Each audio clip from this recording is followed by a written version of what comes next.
Bueno, buenas noches, ahí estamos. Jueves 26, 9 y 5. Y venimos un poquito atrasados porque tuvimos algún temita para conectarnos, pero ya creemos que esta vuelta sale. Vamos a charlar hoy con Yair ahí está Yair, novelista, autor de Tren Eléctrico y de Ficus. A ver, vamos a ver si ahora Yair, enviar solicitud. A a ver si ahora tenemos suerte. Conectando. Hola, ¿estoy ahí? Bueno, ya estás acá. ¿Qué haces? Bien, no, Escúchame, escúchame. Sos el hombre más buscado de las redes. ¿Qué pasó? no, perdón, pero es mi primera vez en Instagram y me pedía un montón de permisos y tuve que ir a un montón de lugares a habilitar permisos que no estaban habilitados. Mil disculpas. No, pero ya está. Pero se había sumado la gente y todos preguntaban, ¿dónde está Yair? Y acá está, es como, en fin. ¿Cómo, Este, ¿Cómo te llevas con la tecnología? ¿Bien o...? No, vos viajas mucho, tenés que Me llevo conectar. bien, pero me venía negando a ir, o sea, yo no me quería sumar ninguna red social más. La única red social que más o menos tengo activa es Facebook. Sí, Tengo Twitter, que uso muy poco, pero que la abrí hace muchos años por unas clases que daba y necesitaba tener. Por supuesto a Instagram me rehusaba mucho por el tiempo que implica todo esto, ¿no? sí. Y me resultó un poco complejo porque fue fácil hacer la cuenta, pero después quise subir la invitación y eso, en el teléfono no veía ni dónde, en la computadora menos. Pero, Eh, escúchame, ¿no tenés tus hijas que dice, vení papá, troglodita, vení, vení? bueno, era la parte que te iba a confesar, que tuve que llamar a mis hijas para que me auxiliaran y me sentí pésimo por todo lo que esto implica respecto de la edad Claro, y el uso de las tecnologías. claro, No manejo claro. muy bien la tecnología. Y se miran y se miran y dice, pobre papá, vamos a No, darle una no, mano. vergonzoso. Quise evitar ese llamado, juro que quise evitarlo. Pero tuviste que acceder. A Bueno, ver, yo doy clases en una maestría que se llama Comunicación Digital Interactiva. O sea, pero, bochornoso, pero no, pero no puedes subir una historia de Instagram. bochornoso. Bueno, Sacamos, igual yo te digo, te voy a confesar que yo hago esto de los vivos 2 veces por semana, pero aprendí a hacer lo que hago, que es aprieto ahí las dos caritas, y parece que soy Bill Gates, pero no, no, efectivamente, en esto sos Bill Gates al lado de lo que puedo no. demostrar hoy. Cuando veo que el escritor no entra como recién, ya me pasó varias veces, que no tengo que salir y decir, enseguida vuelvo. Vamos a un corte, porque no lo puedo resolver. No lo puedo Bueno, resolver. ahí pones en juego todos los recursos televisivos que Tal tenés. cual. Bueno, espera, antes de empezar a hablar del libro, vamos a hablar. Nosotros nos conocimos en la tele. Uy, Vos sí, sí, eras. en una experiencia que podríamos olvidar. No, no. Por, me encanta el mal humor. Éramos tres guionistas, Luciana Porchetto, vos y yo. Eh, Ya me empecé a reír. Y Luciana, y Luciana y yo nos reíamos de tu mal humor, pero nada, no, porque no, me entrábamos. hacía daño, me provocaba daño a la salud mental, me hacía... Escúchame, vamos a explicar. Estábamos en un programa que era una especie de Roberto Galán de Yo me quiero casar, pero con Catherine Fulop, que se llamaba todo, Tuvimos, tuvimos una gran dicha que es un programa que nunca salió al aire. se llamaba Todo por Amor. Eh, y nada, y era muy, porque estuvimos meses preparándolo, nosotros no me acuerdo cuándo, pero mucho, buscando historias de amor, parejas que se unieran, y nosotros éramos los encargados de encontrar esas parejas. No, no, no. No, no, Me no. ponía, me ponía de muy mal humor. Había días en los que efectivamente no hacíamos absolutamente No, nada. disculpame, habla por vos, Telefe, Qué atorrante, qué atorrante. Telefe en mí ha invertido muy bien su dinero. Este, no, Qué no, atorrante. y yo me acuerdo que era llegar a la mañana y decíamos, ay Dios, esta porquería. Y No, entraba no, no. Catherine, hola mis niños bellos, ay Dios. Mi amores. Pero bueno, no, no, no, no, terrible, terrible. La Pero, única, pero, creo que la única experiencia más o menos interesante de ese proyecto, además de conocerte a vos y a sí, Luciana, fue haber estado sí. encerrado un rato en el camarín con Katy. Yo, lo que, lo que llorábamos de la risa porque Catherine se levanta a las 6 de la mañana con la energía con que la conoce. Se levanta y se sienta en la cama y dice, hola niños bellos, Dios. Y nosotros que tardábamos en despertarnos hasta las 12:30, una. Pero bueno, Que, nada. Y bueno, ya, por suerte ya después de pasó eso, otra vida. sí, sí, sí, sí, pero era bárbaro recordarlo. Pero después de esa experiencia que fue en el 2011, Sí. mirá vos, ya va para 10 años. No, bueno, Ay, yo después se me seguí, entrecorta hice un Gran poco. Hermano, pero a ver, a ver. Ahí te Hola, escucho. hola. Ahí te Sí. escucho. Digo, que eso fue en el 2011 y que después de eso yo seguí en Telefe en Gran Hermano. Te perdí a vos, ¿qué anduviste haciendo? Te veía por el mundo presentando películas en las redes sociales. ¿Cómo fue? Pero aparte el tipo no es que iba a Cabursaco, se iba a Berlín a presentar la película. Sí, ¿Cómo, sí. cómo fue eso? Me alejé, me alejé un poco de Katy Fulop, todo lo que pude. Eh, no, bueno, hice, hice otras experiencias, digamos, también dentro del mundo del guión. Trabajé bastante en la Universidad Nacional de 3 de Febrero, en donde ahí hice una serie que dirigí y escribí, escribí unos cuantos proyectos, unas cuantas series, después hice la película La Fraternidad del Desierto, hice varias cosas y bueno, y me puse a trabajar un poco más seriamente el tema de la escritura, que me acuerdo siempre había alguien que yo respeto mucho, que en un momento me decía que yo estaba siempre como dividido entre dos escrituras, ¿no? Porque yo básicamente vengo del periodismo. Entonces, durante muchos Ujú. años me dediqué al periodismo gráfico.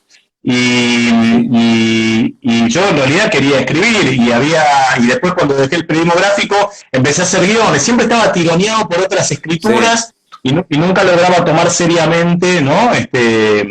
Lo que efectivamente yo quería hacer, que era intentar hacer literatura, ¿no? Y bueno, en un sí. momento me lo puse como una meta y como un trabajo, o sea, me lo puse efectivamente como un ejercicio, como un trabajo regular y como algo que ya no era el tiempo libre, ¿no? Solamente, y empecé, bueno, ¿Y arrancaste de entrada con la novela con Tren Eléctrico o empezaste por cuentos? ¿Fuiste haciendo narraciones más bueno, cortas? a lo largo bueno, siempre, digamos, siempre escribí, por supuesto, escribí cuentos. La otra escritura con la cual estaba tironeada era la escritura académica, ¿no? Es decir, que era la otra escritura que me Sí, tironeaba también, ¿no? sí, Entonces, yo venía escribiendo, por supuesto que sí, escribí cuentos, en muchos intentos de novela fallidos, mucho, mucho archivo de Word y manuscrito que puede ser incinerado sin que nadie llore demasiado algún día o borrado el disco duro sin demasiada pena. Junto con los guiones de Catherine Fulop. Bueno, ni hablar, ni hablar, ni hablar. Y bueno, ya Tren Eléctrico fue la posibilidad más seria, ¿no? de publicar y de... También encaré ese proyecto de otra manera, o sea, lo encaré de una manera mucho más seria, mucho más responsable. Venía también de hacer la primera cohorte de la maestría de escritura creativa de la UNTREF, que me permitió ordenar un poco también el trabajo de escritura en su momento, y bueno, entendí algo también de la disciplina, o sea, que me parece necesaria para llevar adelante un proyecto de esta naturaleza. Es cierto, hay un día que uno se siente y dice, bueno, voy a escribir, y empezás a escribir y sentís que es una novela, pero decís, llegaré a la... Siempre tenía ese miedo, llegaré a la página 50 y me quedará resto, ¿viste? Porque el tema de si cuando voy por la página 60 no tengo más nada que contar, ya conté todo. Mira, es una posibilidad. Ahora, por ejemplo, me ofrecieron escribir un texto para una editorial nueva y quieren que sean textos de 40 páginas. Hay muchísimos escritores que son de texto breve. Henry de Lucas, César Aira, yo qué sé, tenés infinidad de escritores que son de texto breve, que no necesariamente creo que la extensión no me parece un mérito. Evidentemente hay algo en el mercado editorial que se mueve en torno de eso, como los 3 minutos de un tema de rock, ¿no? Es decir, hay algo que un poco también fija eso, pero yo no creo que uno no tiene que estar condicionado por la extensión de ninguna manera. Hay un montón de textos hermosos de grandes autores que también escribieron obras extensas y largas, que son textitos. Un escritor que a mí me encanta, que es Joseph Roth. Joseph Roth, no Philip Roth, sino Joseph Roth. El alemán, un austrohúngaro, de una región desaparecida del Imperio Austrohúngaro, que era Galicia, que por supuesto escribió novelas de la extensión que conocemos más o menos normal de las novelas, pero escribió unos textos breves como La leyenda del Santo Bebedor, por ejemplo, que son magistrales. La Nouvelle también, digo, es el de la gruta de los capuchinos. La cripta de los capuchinos. La cripta de los capuchinos, la marcha de Radetzky. Un escritor que tenía, a mí me interesan mucho ese tipo de escritores porque tenía un sentimiento de apátrida, ¿no? Había perdido, cuando se disuelve el Imperio Austrohúngaro, pierde su patria. Es decir, pierde su lugar de origen y queda huérfano, efectivamente, y su obra literaria, que mayormente escribe en Francia, tiene que ver con eso, tiene que ver con esa falta de Heimat, ¿no? de patria que a él le hacía tanto bien poder referenciarse en un lugar. Bueno, termina borracho, muerto de cirrosis, pobre. Ah, mira, no conocía la historia, conocía ese libro. ¿Por qué te tira tanto Alemania? ¿Por qué te gusta tanto? Bueno, no sé si me gusta. Sí, me gusta Alemania, es verdad que me gusta Alemania. Quizás es una especie de conjura contra mi origen. A mí me interesa mucho también el tema del Holocausto. A mí me pasa que también me gusta mucho. Yo estudio alemán, por eso Joseph Roth lo leímos en una versión para estudiantes de alemán. Por eso me acuerdo del cuento de la gruta de los capuchinos. Sí, yo estudié alemán en una época. Los autores alemanes son especiales, la verdad que... Sí, definitivamente. Definitivamente. Tampoco es que soy un loco de la literatura alemana, ¿no? Más bien soy más francófilo en ese sentido que germanófilo, podríamos decir. Pero yo creo que me tira más de... O sea, Alemania lo que tiene, básicamente, para mí, es la filosofía, ¿no? Es la reflexión, más que la literatura, ¿no? Sí, me parece que me tira más por ese lado, pero debe haber algo también de una suerte de conjura de la propia historia familiar, del origen, ¿no? Ahí, que me debe atraer un poco. Y es el origen de Walter Benjamin, ¿no? Que para mí también es como un faro. Entonces, Sí. para pensar determinados temas, me interesa volver ahí, ¿no? Sí. Igual también me encanta Berlín, o sea, me parece un lugar así como renovado, abierto, Sí. como joven. Sí. Lleno de hippies con plata. Sí, No, viste ¿quién que decís, conoce? claro, hippies conoce, pero decís, vas ahí, van todos bárbaros de la mano, corren, andan en bicicleta, es como un Pero, paraíso. ¿sabes? Pero, ¿sabes? Creo que una de las cosas que me interesa, no quiero que resulte snob esta No, conversación o esta parte de la no. conversación, pero una cosa que a mí me interesa y que es algo que a mí me cuesta mucho establecer acá en Buenos Aires es el contacto con la naturaleza. Es Mm, decir, hay algo que tiene Berlín en particular, los alemanes en general, ¿no? Que es sí, un vínculo con la naturaleza mucho sí, más fluido sí, y que a mí me falta muchísimo. Entonces yo creo que me interesa también por esa carencia, ¿no? sí. Sí, es una ciudad, el Tiergarten de Berlín no sé cuántas hectáreas y cuánto mide, pero es gigantesco. Es puro parque, es puro lago y tiene algo de... Digo, yo viví en Francia un tiempo, ¿no? Y ahí, claro, a pesar del desorden, por supuesto, que uno encuentra, es una maqueta. Vivís adentro de una maqueta, ¿entendés? O sea, Sí. y la maqueta no se modifica. Claro, Mm, después hay vida dentro de la maqueta y hay sí, todo el ruido que uno puede encontrar adentro de eso. En Berlín no está eso. claro. En Berlín hay más desorden en un Sí. punto. Yo creo que ese desorden tiene mucho que ver con el contacto con la realidad y tiene que ver con la historia reciente. Tiene que ver con la refundación, viste, también de un país. Sí, y está bueno pasar por la experiencia de ser inmigrante en algún momento. A ¿Te mí gusta? me parece hermoso por una cosa muy específica que es la sensación de extrañeza. Hay Sí, tal cual. hay una experiencia que cuando a mí, digo, me acontece repentinamente, por ejemplo, nos pasa a todos, ¿no? Pero que yo disfruto enormemente, por ejemplo, si viajo en colectivo y de pronto estoy pasando por un lugar y siento que ese lugar me resulta extraño, que no me pertenece, que no Sí. pertenezco a ese lugar, y puedo verlo desde la afuera, ¿no? Sí, Esa sensación de extrañeza. no te une nada afectivo a esa ciudad. Vas caminando por lugares que son Sí, indiferentes a tu historia. esa sensación de extrañeza a mí me encanta, pero también me gusta mucho la sensación de ir desarmando eso. Sí, O sea, de ir incorporando ese lugar a tu propia historia. sí.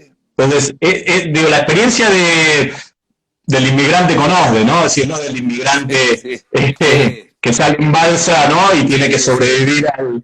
O sea, sí. la experiencia del inmigrante voluntario, digo, ni siquiera El que del llega exiliado, ¿no? bien, el que se instala Que y llega más o a menos. proyecto, que llega en otros términos, claro. Sí, Para mí sí, para mí fue muy edificante, es decir, ir transformando esa sensación del afuera hacia el adentro, ese proceso, que es privilegiado, porque no lo podés experimentar estando en el lugar en donde naciste. y esa sensación de extrañeza no te la causa la literatura también. Digo, no hay una cosa, no te pasa en la escritura que hay que decís, ¿de dónde salió todo esto? Lo escribí yo, pero ¿dónde estaba? ¿En qué lugar del cerebro estaba guardado? Hay como un lugar que uno desconoce.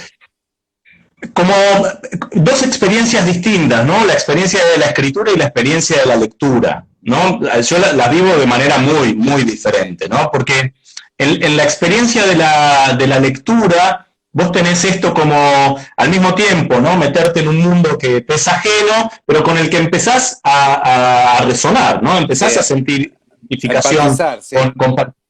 sí, a meterte de alguna manera en ese mundo porque le crees, ¿no? Porque te involucras, digo, porque te emociona, porque te toca en algún lugar, resuena, ¿no? En vos ese mundo y te involucras ahí. La escritura la veo de otra manera, ¿no? Es decir, en la escritura yo creo que sí hay un distanciamiento, te diría más fuerte que en la lectura, incluso lo que yo hago, que tiene mucho que ver con la autoficción, ¿no? Con una escritura del yo, incluso ahí hay un distanciamiento, es decir, más allá que digo, yo pueda tener clara el referente, una historia como punto de partida, ¿no? Algo que me involucra, que es personal en términos de sujeto, ¿no? Que se pone a escribir. En el proceso de la escritura, para mí, en mi caso, se produce un distanciamiento, ¿no? Es decir, hay algo que me aleja de ese referente y me permite narrarlo de otra manera. Entonces veo como dos modos de encarar esos procesos de otra manera, ¿no? Distintos. Y en la escritura del yo es una discusión eterna que tengo con... ¿Hay siempre experiencias personales del autor? Digo, no hay nada de ficción y de imaginación pura. ¿Cómo es? Pero existe la imaginación pura en tu novela, por ejemplo, que podemos decir que es una ficción, ¿no? Es decir, yo te conozco, digo, sé parte de tu historia, sé algo de lo tuyo, ¿no? Tampoco tanto, ¿no? Yo qué sé, digo, puedo verte si Sí, quiero, ¿no? Puedo verte ahí adentro en algo de esa historia. sí, es cierto que Pero, sí, uno reconoce, yo también hoy terminé Ficus y sí, también uno te escucha tu voz, más cuando uno conoce al autor, pero mira, para mí es la diferencia entre cuando escribo por encargo y cuando mm, escribo lo que quiero, ¿no? Es decir, sí, cuando escribo por encargo y no estoy, si tengo que hacer un guión para Nat Geo, no, y no, o sea, no, claro. necesito la investigación, hablar de lo que me piden, y yo qué sé, y no me involucro. En Claro, el no, caso de escribir literatura, yo lo que digo es, cuando digo, en mi novela hay cosas que me contaron, hay cosas que imaginé, hay cosas nada, que tomé de mi vida, pero hice ahí una melange que creé una nueva realidad. Digo, pero no puedo decir que es una historia que real. Digo, si uno lee Ficus, se puede preguntar, ¿esto le pasó al autor, le pasó a Yair? Tuvo un y divorcio así, digo, no, a digo, mí, a mí a mí me parece que por cierto morbo el lector se puede hacer esas preguntas, mm, pero no me parece relevante en términos de lo que la literatura ofrece. Es decir, digo, a vos un texto, digo, te comunicas con un texto de una determinada manera, el texto te llega, no te llega, te resuena, no te resuena, más allá de lo que hay detrás de ese texto. sí. Entonces, realmente no, digo, a mí no me parece como importante identificar, a ver, hace poco también mencionaba esto, en el Ulises de Joyce, absolutamente todas las referencias de ese día, ¿no? De ese largo día que atraviesan los personajes, son reales. Todas las referencias, los personajes, bueno, salvo los protagonistas, pero los personajes, los negocios, los carteles, los personajes históricos, las estatuas, la geografía de Dublín, y sin embargo, eso pasó hace más de un siglo. A mí, Sí, hoy sí, sí, por sí. hoy, digo, que eso sea, que haya sido, que haya existido en términos reales o no, es una curiosidad académica, si querés, o una curiosidad extraliteraria. Pero el texto, a mí Mm. yo el texto lo puedo leer sin esa nota al pie. Sí, sí, sí. Incluso deberíamos no saber quién es el autor de un texto. Yo muchas veces, No, te no juro, estaría mal. decir, no me digas que es Paul Auster, dame la novela y déjame que yo lea y que me crea que es el vecino de acá al lado. Sería buenísimo, porque en cuanto nos predispone bien o mal el autor del texto, pero cuando... Se aplica siempre ahí el argumento ad hominem, siempre hay un Sí, juicio de autoridad, ¿no? Es decir, sí, sí, sí, eh, sí. vos me das un libro de Lebrero y accedo de una manera, Ah. me das un libro que no conozco y accedo de otra.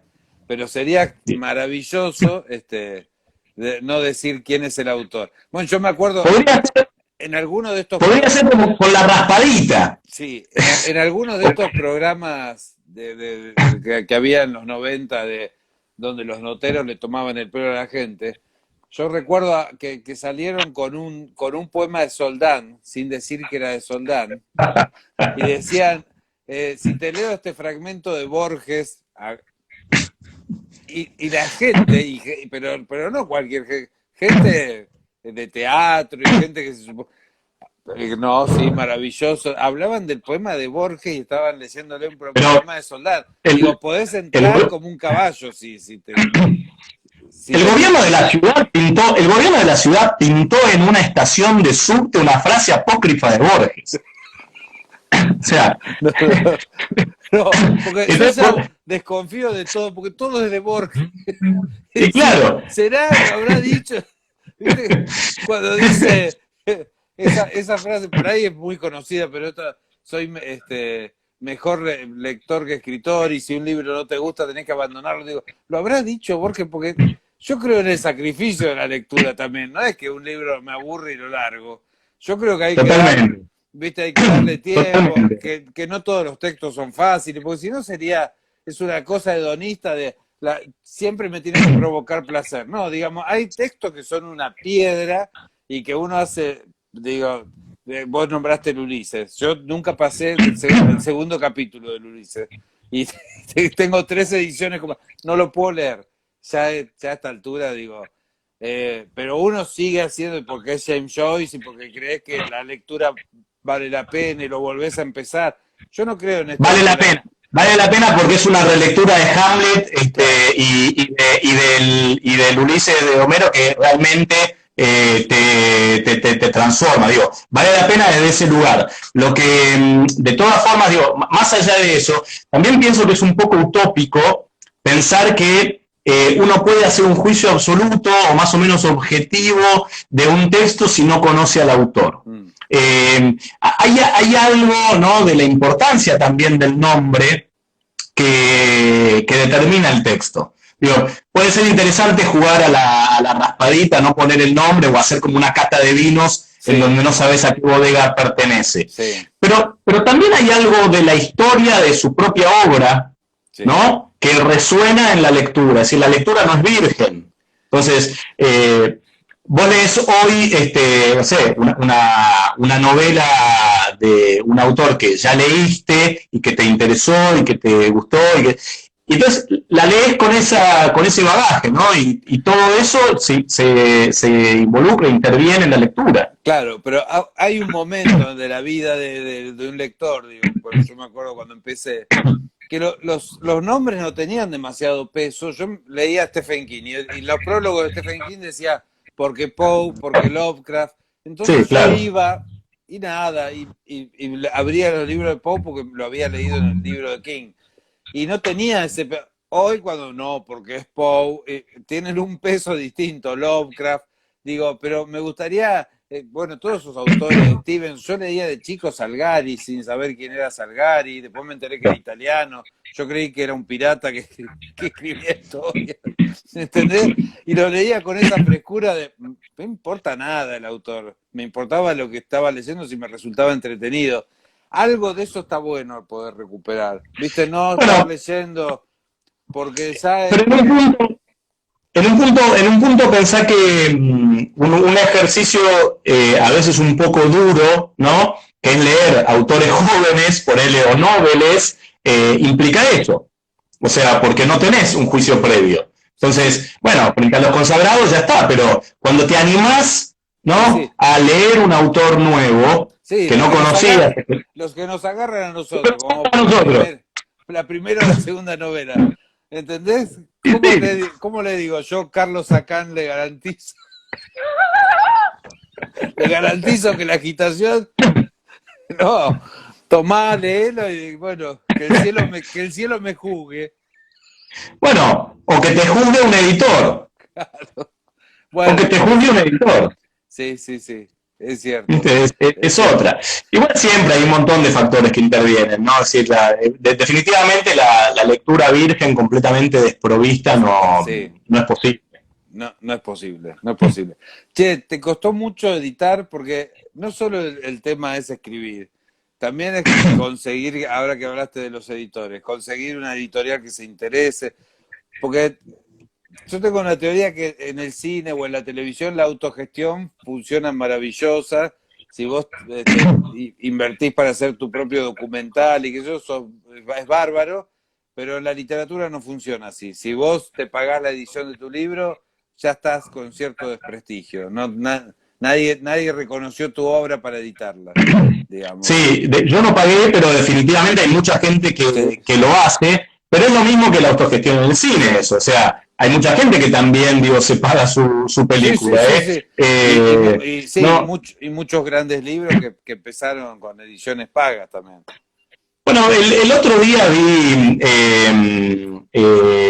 no lo leí, pero tengo muchísimas ganas de leer el documental de Salvador de Nesdra Ah, el traductor. sobre, sí, él escribió la novela El Traductor, el documental se llama Sí. Sobre gatos universalmente pardos, y bueno, tuvo un destino trágico, se suicidó Mm, y nadie quería publicarle su novela. Su novela lo escuché a Elvio Gandolfo diciéndole que es una de las mayores obras de la literatura sí, argentina. sí. Entonces, digo, puede pasar, hay un montón de factores, digo, por los cuales puede pasar que, bueno, el mismo Ulises, el Ulises no se lo querían publicar a Joyce, Sí, se lo sí, sí. publicó Shakespeare and Company, la dueña de Shakespeare and Company en Francia, es Sí, decir, porque no se lo querían publicar tampoco. Es decir, sí. no es que digo, hay un montón de factores que pueden intervenir en eso. En La Conjura de los Necios también el prólogo cuenta el Bueno, editor que la madre fue y le dijo, mi hijo se suicidó y dejó esta obra. Este, exactamente, exactamente. Va la madre con la novela, el tipo se había ido antes pensando que no valía absolutamente nada lo que había escrito.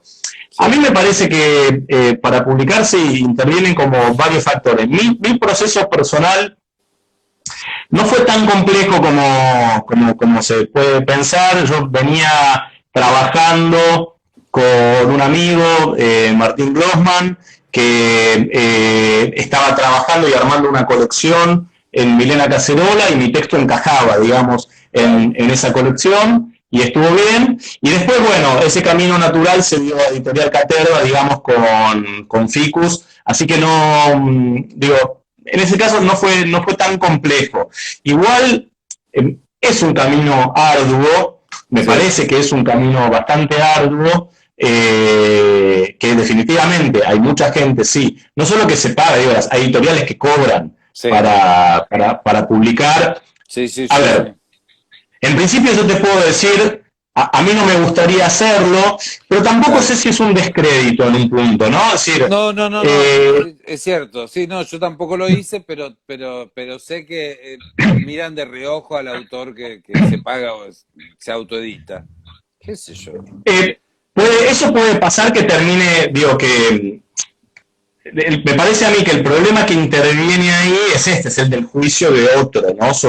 Sobre tu obra. No, Pero ese y además juicio, que en general esas editoriales te dan las cajas con 500 libros y no sabes qué hacer. se te cargo. Claro, viste, vos no sos el distribuidor ni el que los vende. Sí. Es una Pero al mismo pesadilla. tiempo, pero al mismo tiempo es arbitrario el criterio de los editores. Sí, A ver, ya no hay tantos chitarronis, sí, sí, ¿entendés? Como editores seleccionando libros. tal cual. Entonces, también ahí hay arbitrariedad, hay mercado, hay un montón de factores Sí, que están presentes. sí, también uno Eh, dice, pero ¿quién lo leyó? ¿O lo leyó? Eso es otro tema. ¿Lo leyeron? sí, lees cosas que no te gustan nada, que te parece que no valen, que no merecen haber sido Sí, publicadas, y sin sí, embargo lo fueron. Y sí, bueno, sí, sí, pero sí. es un poco la regla del juego, me parece en cualquier disciplina, vas a encontrar siempre, ¿no? Como cosas que te gustan, que valen la pena, que te parece que están muy bien hechas, y otras que no te gustan nada o te resultan una porquería. Che, y cuando te sentás a escribir, por ejemplo en Ficus, ¿pensás mucho en la trama o pensás en la voz de ese narrador que va a contar la historia a su manera? Porque hay mucha energía puesta en esa voz de ese narrador, de ese tipo que ve a la mujer, a Clara, digo, a la ex. En qué, en qué pensás? ¿En la trama o en la, viste que hay una como la novela de trama y la novela de voz? Mira, yo tenía, a diferencia de otras experiencias, digamos, con Ficus yo tenía muy claro el tono que quería y más o menos qué quería contar. No tenía claro cómo iba a evolucionar eso, no tenía en claro, digo, para nada, ni siquiera cómo iba a terminar. De hecho, a la mitad, digamos, interrumpí porque no sabía cómo continuarlo, digo, eso sucedió también, pero no es que puse más énfasis en el tono que en lo que quería contar, pero sí tenía muy claro el tono. Es lo único que te diría que no tuve dudas y también sabía como dónde estaba delimitada, digamos, la historia que a mí me interesaba. Eso lo tuve claro desde el principio, todo iba a suceder en ese espacio y en esos términos. Pero bueno, después la escritura te lleva por caminos insospechados y en un momento tuve que frenar también y replantearme, bueno, ¿y ahora qué hago con esto? ¿Y ahora hacia dónde voy? ¿Cómo resuelvo, no? Determinadas cosas tenía que pensar, bueno, ¿y esto cómo lo resuelvo? Tuve que tener esos momentos. No fue una escritura automática. ¿Por qué elegiste al ficus como árbol? A mí me encanta el ficus, pero digo, ahí esas raíces que echan son las raíces de esa pareja, ese árbol que crece con una parte... Saludo a uno que me está saludando, a Demián. Sí, Hola, Demián lo primero que veo ahí. Mira, yo trabajé con otro nombre, el archivo de la novela, que era Clara, que era como lo más claro que tenía para identificarlo. Y me di cuenta en un momento que el ficus no era adrede, digo, el ficus se impuso en la novela y me di cuenta que de pronto ocupaba un lugar de observador, ¿no? Ajeno, ¿no? Al conflicto que se dirime en la novela, un lugar, digamos, de observador que en un momento dialoga además con el narrador y que a pesar de que pueden ser dos ficus distintos, de alguna manera representan lo mismo. Entonces me parece que tenía una carga simbólica y una presencia que justificaba que el título fuera como que se cindiera, ¿no? Del narrador que, digo, podía haber ocupado ese espacio tranquilamente, pero que ya ocupaba demasiado espacio. Sí, tal cual. Tal cual. Y el ficus tiene toda una, sí. Para mí tiene toda una... Si el ficus crece para arriba, rompe para abajo, digamos, tiene toda una simbología. Mueve el piso, te hace mueve los cimientos. Digo, básicamente lo que provoca es que mueve los cimientos. Claro, tal cual. Y me parece que por este lado podía ir. Y está muy arraigado, es muy difícil de sacar un ficus. Exacto. Digo, reunía más o menos las condiciones. Sí, las condiciones de ese matrimonio. Sí, exactamente. Es así. ¿Y en qué estás ahora? ¿Y a ir escribiendo? ¿Con qué? Estoy con otro proyecto cuyo título de trabajo también es Todos mis muertos.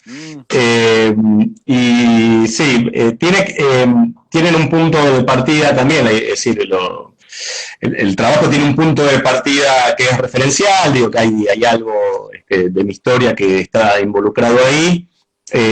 A mí no me gusta, viste, Emmanuel Carrer se jactaba hasta su última y conflictiva novela de que todo lo que él escribe es real, ¿no? Sí. Yo no comparto para nada esa jactancia. Me parece absolutamente ridícula porque creo que una vez que vos escribís algo, eso se convierte en una representación. Sí. Más o menos alejada de un referente, pero es una representación y se terminó, digo, ya. Sí, pero real, basado en hechos reales tiene un peso sí. Que para determinado público le encanta. Yo, lo mejor que leí en mi vida no está basado en hechos reales, pero... No, eso es morbo. Es un poco de morbo. Sí. Igual lo que yo escribo sí tiene un punto de partida ahí. Digo, no soy capaz, o no me sale por lo menos, hacer ciencia ficción, ni siquiera contar o inventar una historia de la nada. Vengo del periodismo, vengo del documental, digo, Necesito un anclaje, un punto de partida real, ¿no? Que después, bueno, transformo como puedo, ¿no? Como trabajo la escritura para transformar eso de algún modo. En este trabajo sí tomo experiencias personales vinculadas con la muerte, muy fuertemente, con la pérdida, con el duelo, y trabajo a partir de eso. Genial. Che, y en 10 años, ¿qué te ves? ¿Laburando de escritor o de guionista de Catherine Fulop? Mira, tengo una hija, tengo dos hijas, una de 16 y una de 11, hermosas, y la de 11 resultó ser ludópata. Y me obliga a jugar al Kini 6 semana por medio. Si te ganas el Kini 6, chao. ¿Sabés qué? Terminemos con esta pavada de la literatura, del show y de no sé qué.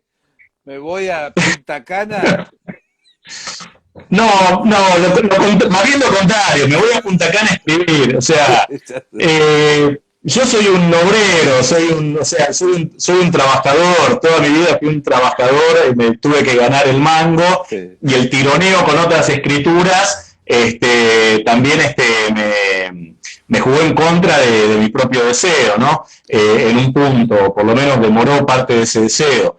Entonces, si yo me encontrara en 10 años habiendo ganado el Kini, sí, y pudiendo dejar algunas cosas de lado, y bueno, creo que aprovecharía ese dinero bien. Si no me gano el Kini, si la vocación ludópata de mi hija no prospera, es infructuosa. Si es infructuosa, no sé, intentaré administrarlo. Voy a intentar administrar el tiempo lo mejor posible.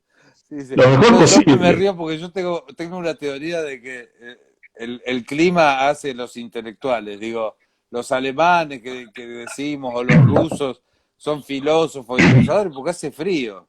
Porque nadie puede estar con una caipirinha.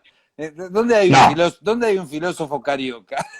No, definitivamente. Escribí filosofía si estás sentado delante de un hogar de leños, y escribí con fantasmas que te acechan, pero si estás bailando en la playa y sacando algas, no te inspira. Completamente de acuerdo. Yo amo el frío. Y si pudiera quedarme adentro con la chimenea encendida, leyendo y escribiendo, sería feliz, sin obligación de salir, sería fantástico. Viste que los ingleses cargaban a los alemanes, por eso hay el Tomás de Quincy, no sé si leíste el asesinato como una de las bellas artes. Traduje un libro. Sí, y él decía que quería matar a Kant, porque entonces va y lo espera en Königsberg y ve que Kant va y viene a dar clase y pasa siempre a la misma hora y se lo iba a matar, pero me di cuenta que ya estaba muerto. Te juro que es buenísimo. Sí, se iba a matar a Kant, pero me di cuenta que ya estaba muerto, así que no lo mató. Bueno, muy bueno. Antes de que se corte, porque creo que nos quedan 2 minutos. Me alegro que hayas empezado de esta manera en Instagram. ¡Qué bueno! ¡Un lujo! Te espera un largo camino. Haber arrancado a este nivel, yo ya me veo, pero arriba, arrancaste arriba. Instagram Star.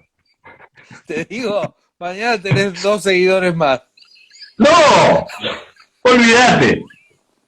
Pero bueno, ya algún día nos tenemos que reunir con la amiga Luciana. Con Pocheto. A ella la vi bastante más porque trabajó en el canal y siempre entra a estos vivos. Hoy se ve que el caso Maradona la tomó y no entró. Pero bueno, ya lo va a ver. Terrible. Sí, terrible todo. Nada, para otro vivo. Mañana si querés nos juntamos. Otro vivo. Y hablamos. Bueno. Hablando. Bueno, Héctor, mil gracias. El humor negro para otro vivo.